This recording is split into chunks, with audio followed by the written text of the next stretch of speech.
We live in interesting times. Hello everyone, I'm Eliza Gonzalez Manglikmot bringing you stories from around the globe, and this is Eagle News Washington, D.C. Weekend Edition.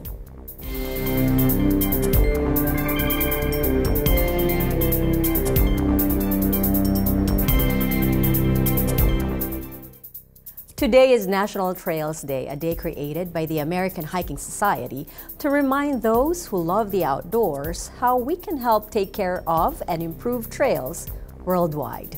And to celebrate this day, our Eagle News correspondents from across the country put on their rough terrain shoes, moisture-wicking shirts, and a good amount of sunblock to take a hike.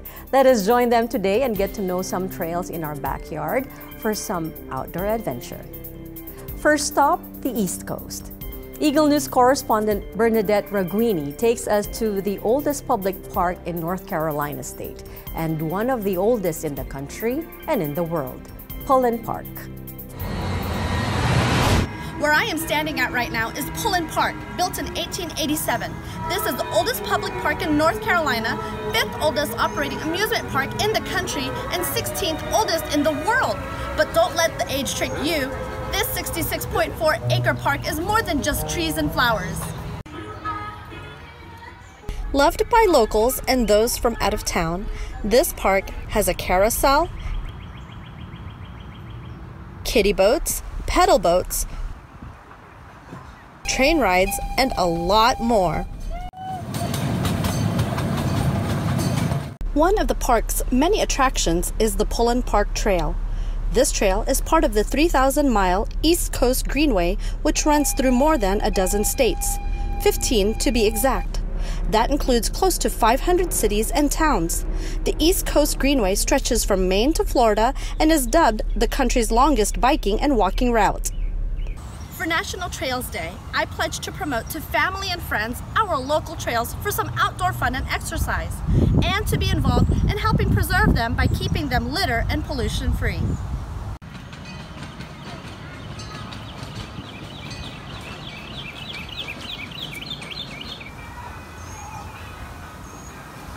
So when in North Carolina, this is one place you wouldn't want to miss. Reporting from Pullen Park, I am Bernadette Raguini, 1 with 25. Thanks, Bernadette. From North Carolina, let's hike up to Maryland, where Eagle News correspondent Rose Papa Angeles introduces us to Sugarloaf Mountain and Northern Peaks Trail, an outdoor treasure awaiting you just 10 miles south of Frederick City. Take a look. Happy National Trails Day! Today we are here at the Sugarloaf Blue Trail, and I'm here with my family braving the 5-mile hike here on top of this mountain. Come join us!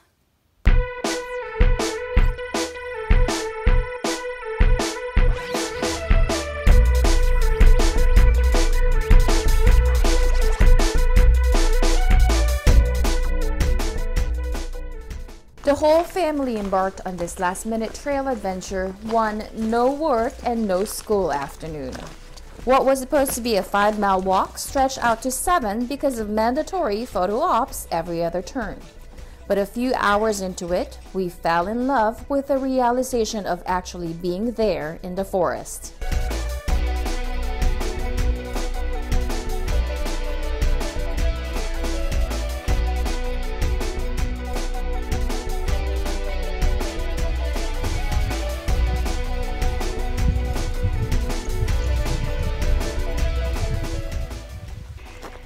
This has been a long trail, but my family and I pledge us to love our trails by picking up litter whenever we go hiking. So we hope you'll stay still with us on our journey way down from the Sugarloaf Trail.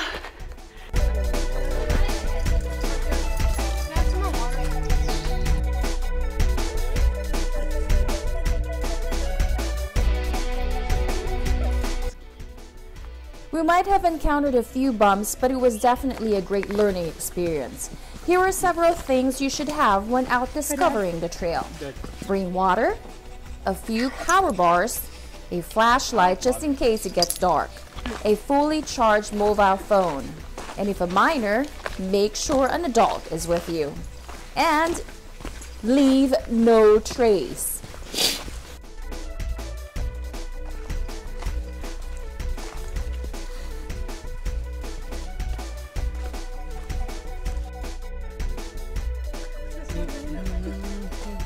You're gonna see my...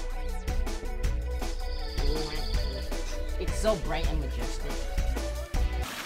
Although tiring, feet aching, every step was worth it. This is Rose Papa Angeles reporting at the Sugarloaf Mountain here at the Blue Trail. I am one with 25. Thanks, Rose. I agree with you. Every step is worth it. Let's head over to Maryland's neighbor state, Virginia, where Christina Aquesta and her four-legged friend Gizmo explore the river trail at Great Falls, a trail offering several breathtaking views of the Potomac and Mother George. Christina? Hi everyone, I'm here at Great Falls National Park with my uncle and my dog. It's hard to believe such a wonderful place is only 30 minutes away from the capital of the United States, Washington, D.C. Come on, let's go!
Hi again. So right now we're taking a break in between this old canal that used to be operational in the 1800s. Not only is Great Falls known for its great beauty and scenery, but it's known for its rich history.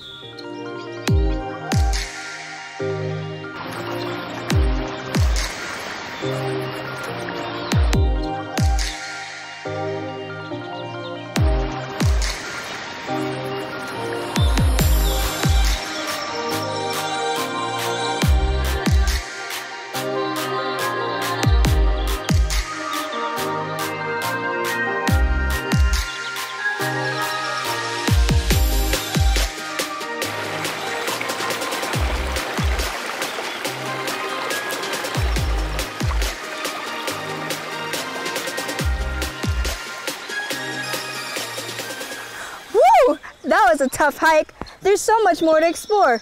Word of advice, don't bring your corgi unless you're going to carry him all the way through the hike. I am Christina Anacuesta and I am 1 with 25. Thanks, Christina and Gizmo. An advice from our park rangers: when taking our pets to pet-friendly trails, don't forget to bring water to keep our furry friends hydrated. Next stop, New York. Bobby Soriano celebrates National Trails Day walking around water in Rockland Lake State Park. Here's more. Today, I'm at Rockland Lake State Park, celebrating National Trails Day by enjoying a scenic hike around the lake. Rockland Lake is a New York State Park located about 25 miles north of New York City. The 1,133-acre park is nestled along the Hudson River on a ridge of Hook Mountain. A 3.2-mile paved trail around the lake offers an easy path shared by bicyclists, rollerbladers, runners, and walkers. A 256-acre freshwater lake provides a serene view of nature and wildlife.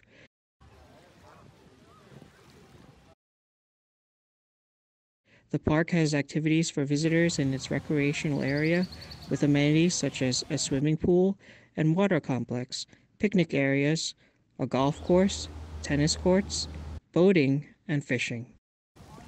This flat shoreline path is ideal for beginner hikers who will enjoy its picturesque setting.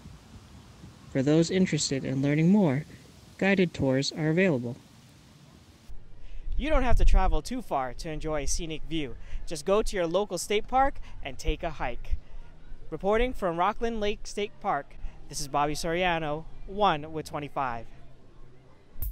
Thanks, Bobby. Coming up, we will take you to the islands in the Pacific to explore a few trails that speak of so much history. Eagle News Washington, D.C. Weekend Edition will return shortly. Stay with us.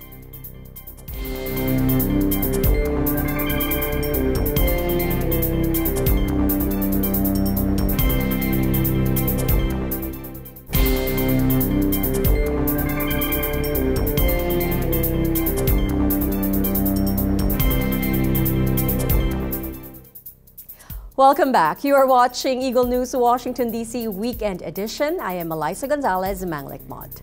Our National Trails Day special episode continues. Ariane Torres-Suwan shares with us a brief history of the Blunt's Point Naval Gun Site in Pago Pago, American Samoa, now a go-to hike trail for locals and visitors of the island. Take a look.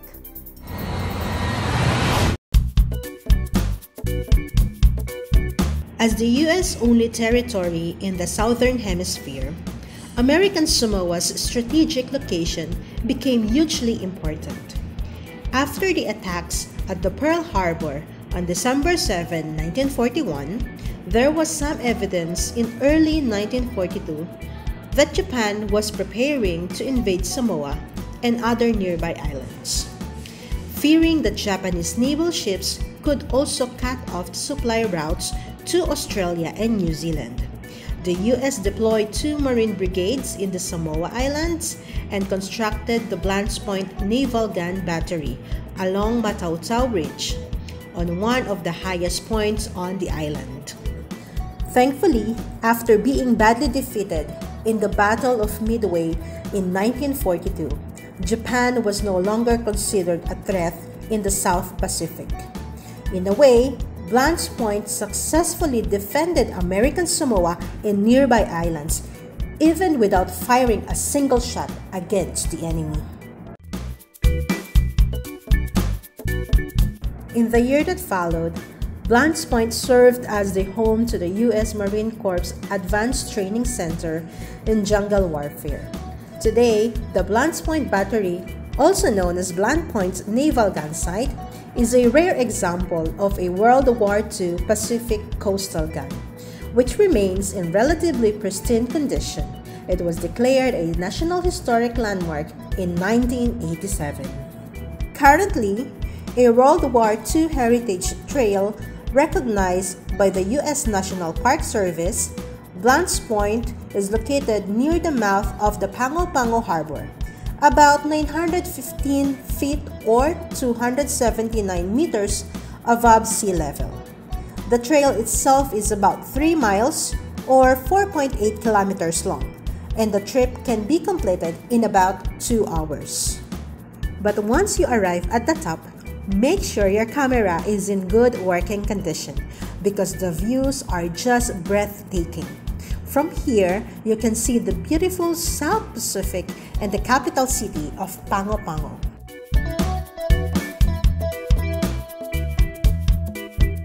We hope you've enjoyed our little tour of Blunt's Point Naval Gun Site. Reporting from Pago Pago in American Samoa, this is Ariane Torres-Suwan, 1 with 25, Faafetai Telelava. Thanks, Ariane. Now let's say hello to Alfred Asenas, awaiting us in the Aloha State. Our Eagle News team will take us to Molokai Island. Once was a place of exile for those afflicted with leprosy, but now is a place of relaxation and some hiking adventures. Let's discover Kaluapapa Lookout with Alfred. About a 15-minute drive north of Molokai Island's airport is a peninsula that literally sticks out like a thumb on the map. Named the Kalaupapa Peninsula, it once served as an area for those afflicted with Hansen's disease, more commonly known as leprosy, in the 19th century.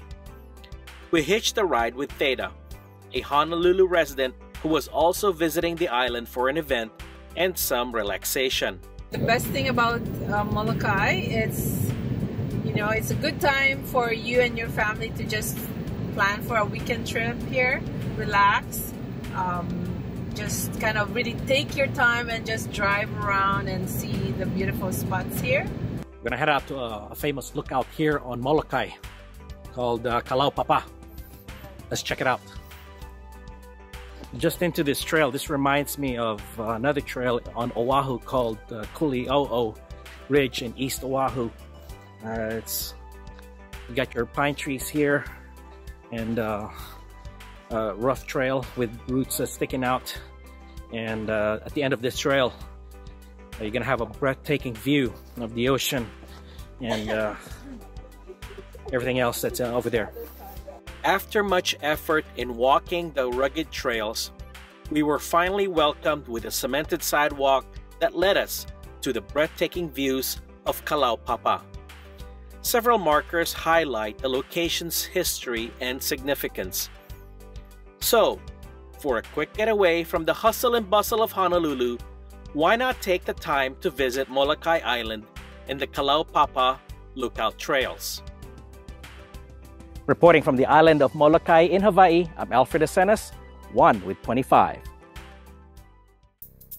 Mahalo, Alfred. As I always say, one day, one day. When we come back, we will visit hike trails in the Golden State, California, where outdoor warriors help defend the environment. Eagle News Washington, D.C. Weekend Edition will return shortly.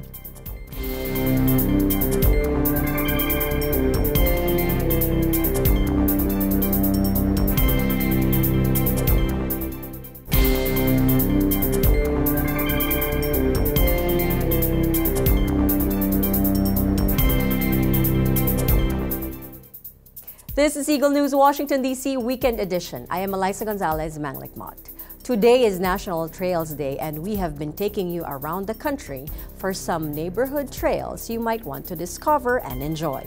In California, husband and wife power team Angel and Macy Membrere will take us to the family-friendly Lake Natoma Trail in Folsom, where recently slackliner Ryan Robinson broke a world record. Here are the details. Hey, how's it going? My name's Angel. And I'm Macy. And we're here at the Lake Natoma Trail for National Trails Day. We're out here in Folsom and we're in between a few bridges. Actually, we've been walking for about 30 minutes or so. Right behind us is the Folsom Trust Bridge. This is the Rainbow Bridge. Alright, so Macy, what are some things that people can do out here? So this trail, Lake Natoma Trail, is a great place for people to go walking, to go biking, to even go kayaking if you see out in the river. And it's even great for you to bring your pets if you have dogs that you want to walk. And what's nice about it is it's great for all ages and skill levels, even for pregnant women like myself.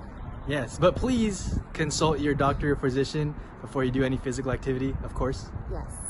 So another fun fact about this area is that a few weeks ago, Ryan Robinson, who's a slackline athlete, actually attempted to break the world record. Yes, so he started, I'm gonna slow pan over here, in that bridge way back there. That's the Folsom Boulevard. And then he went over the Rainbow Bridge right here. And then he ended at the top of the Truss Bridge next to the American flag. So he now holds the world record for longest slackline traverse of over 1,900 feet. So another cool thing about this location here, if you follow the trail northeast, you hit the Folsom Lake, and that's pretty popular during the summertime in this area. People do jet skiing, they take their boats out, and it's the closest thing we have to a beach. So people go out there during the hot days. And then if you go southwest, so way over our shoulders, way down there, you actually hit the Guy West Bridge, and that bridge will take you directly into Sacramento State University. So once again, happy National Trails Day. My name is Angel. And I'm Macy. And we are 1 with 25. Thanks, Macy and Angel. And yes, consult a physician before engaging in what is potentially a strenuous activity. Still in California, let's join RJ Gabrintina and his friends as they hike the Stebbins Cold Canyon Reserve in Winters, described as a perfect wildlife research spot. And hiking too.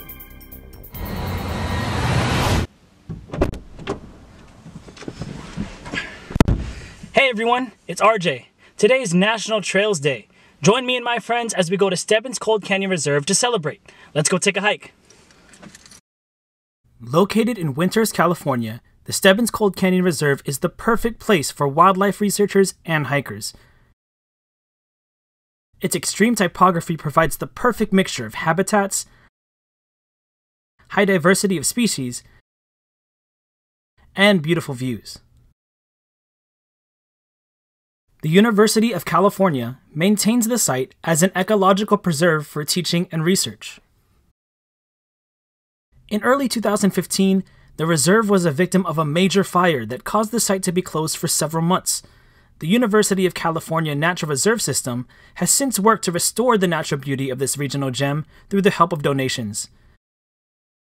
Despite still being in recovery even years later, the Stebbins Cold Canyon Reserve holds breathtaking views. A perfect site to celebrate National Trails Day. I'm RJ Gabrintina from EBC Sacramento, and I am 1 with 25. Thanks, RJ. Let's hike down to Camarillo, where Winverly Rivera speaks with recreation specialist Sara Scrivano about the Camarillo Grove Park's reopening after the wildfires in 2018. Winverly? Camarillo Grove Park near the Conejo Grade at the end of Camarillo Springs Road lies a wilderness of 33 acres. It features a 2-mile hiking trail which is known for its beautiful nature, trees, wild springs, even wild animals. This is a trail where Girl Scouts go to learn about nature and its surroundings. In fact, one of the oldest trees in the district lives here. The park is currently closed due to the wildfires known as the Hill Fire that occurred last November 8, 2018. This fire affected the lower and upper trail. The hiking trail's grand opening is scheduled to open this month in June, in time for the National Trails Day. Once this trail reopens, it'll be an interesting trail to see because before the trail was burned down, since the fire, we've seen a lot of those plants start to regrow, and they are invasive, so it's kind of interesting to see what specifically can regrow after a fire. This is also a recreational park where you can bring your dogs for a friendly walk. There's a reservable picnic shelter where you can rest, relax, and even throw parties of 50 to 350 people. For National Trails Day, we have a few projects going on. First of all, we're going to be working on that lower portion of the trail. There's a lot of debris and rocks and mustard plants that were removed, and we need assistance clearing that area so people can walk on it. We have replanting. We're going to be planting manzanita bushes throughout the park. We have coast live oaks that were planted about a month ago that can be watered. We're going to set up some photo monitoring signs so that we can track the progress of the park after all of the burning, so people will be able to contribute to that. And we will be doing a trash cleanup. We're going to have different groups coming out to do a few different things. Reporting from Camarillo, California, I am Winverly Rivera, and I am 1 with 25. Thanks, Winverly. Now let's check in with Eagle News correspondent Ivan Sanchez, celebrating Trails Day at the Prime Desert Woodland Preserve in Lancaster. Ivan also has some walking and hiking tips for us. Take a look. This is Ivan Sanchez reporting for EBC. I am here at the Prime Desert Woodland Reserve in Lancaster, California. We're here for the National Trail Day, which is June 1st. Beginning with the sounds of one's steps, walking and running on trails is very different from road running or walking. The Prime Desert Woodland Reserve in Lancaster, California is actually a garden full of Joshua trees. And if you look around you, you can see a lot of different kinds of desert foliage, desert kind of plants and flowers. But the main one that the desert is known for here, the Mojave Desert, are Joshua trees. Trails provide families a great opportunity for exercise together, bonding, and exploration of the natural environment.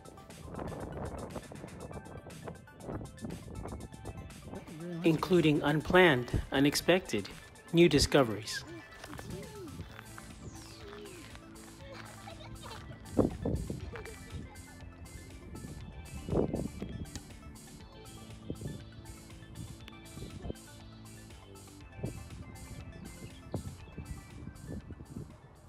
Something to note in terms of walking trails is that trails are actually categorized in different categories: easy, moderate, difficult, so that the person that's walking the trail would know what to expect.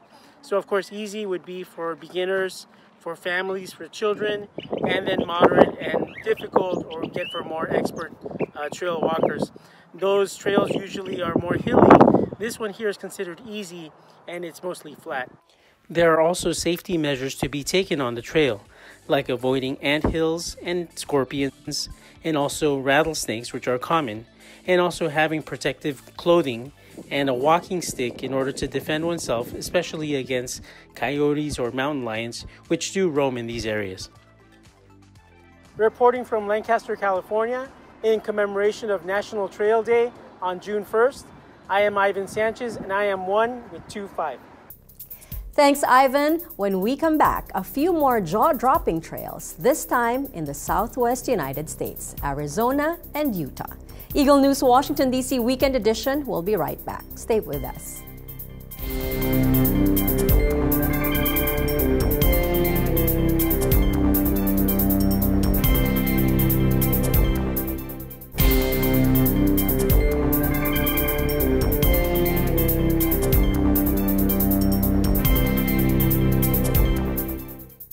Welcome back. This is Eagle News Washington, D.C. Weekend Edition. Jamie Arceo of our Las Vegas team takes us to Antelope Canyon for some moderate hiking experience and some truly astonishing views. Take a deep breath. Now you're probably thinking, wow, Las Vegas has tons of nice buildings, places to shop, and places to eat. But what some may not know is that there's tons of sites for people who like outdoor adventures but aren't fans of strenuous hikes. One of my favorites is Antelope Canyon. Antelope Canyon is located about 4 hours east of Las Vegas in a city called Page. Here, instead of hiking up a mountain, you walk through the cool trenches carved out by water from flash floods. The Native Americans of the Navajo tribe own these canyons, and many are employed as tour guides that take you through the canyon, explain the history, describe the kinds of rocks that are down there, and even point out cool rock formations. We went to Lower Antelope Canyon, which has a slightly different shaped canyon than the other. The biggest difference between the two is that Upper Antelope Canyon's trenches are shaped in a V form, while Lower Antelope Canyon's trenches are shaped in A form. Because of this, the sunlight hits the rocks differently, giving you a whole nother experience. There's two different tours that you can take. The regular tour, which is about 1 hour and 15 minutes long, and the photography tour, which is about 2 hours long. The tour guides are really nice too, so if you're able to go during the slow times, they might even be able to slow down so that you can take enough pictures. What's really cool is that there are other hiking places not too far from Antelope Canyon. The Grand Canyon and Mount Zion are only hours away, and Horseshoe Bend is a 10-minute drive. Thank you for watching and safe travels from the Las Vegas Bureau. I am Jamie Arceo, your EBC correspondent, and I am 1 with 25. Thanks, Jamie. Still in the Copper State, our Florida correspondent Melissa Allen recently visited Arizona and took her family to an educational hiking trip at the Montezuma Castle National Monument Trail. Melissa?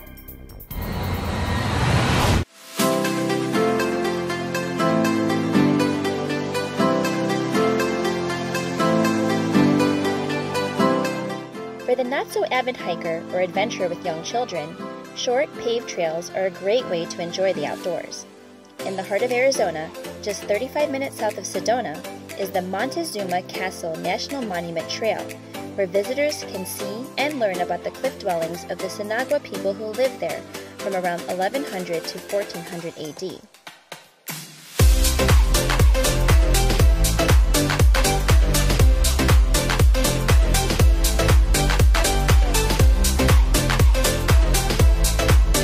Also, throughout the trail, you'll find educational signs for many of the plants and trees and other natural resources that the natives depended on for survival.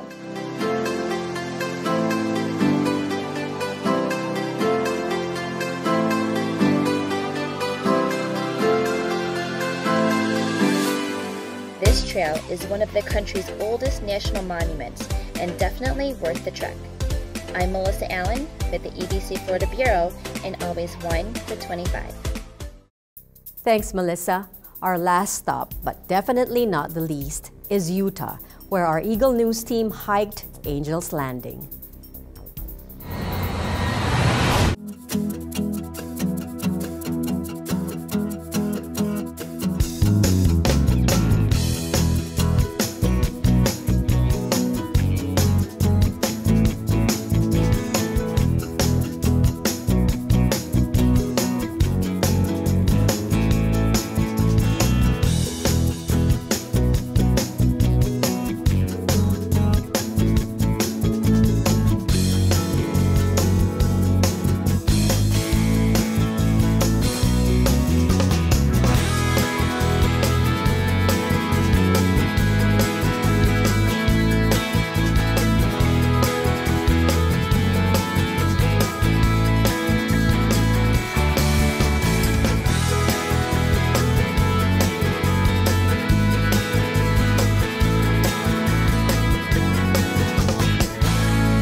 That is today's Eagle News Washington, D.C. Weekend Edition. Join us again next week for stories from our bureaus across the nation and around the globe.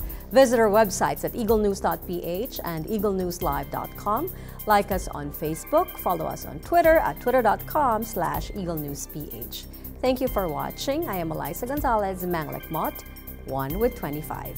Here are some more spectacular photos of hiking trails across the country.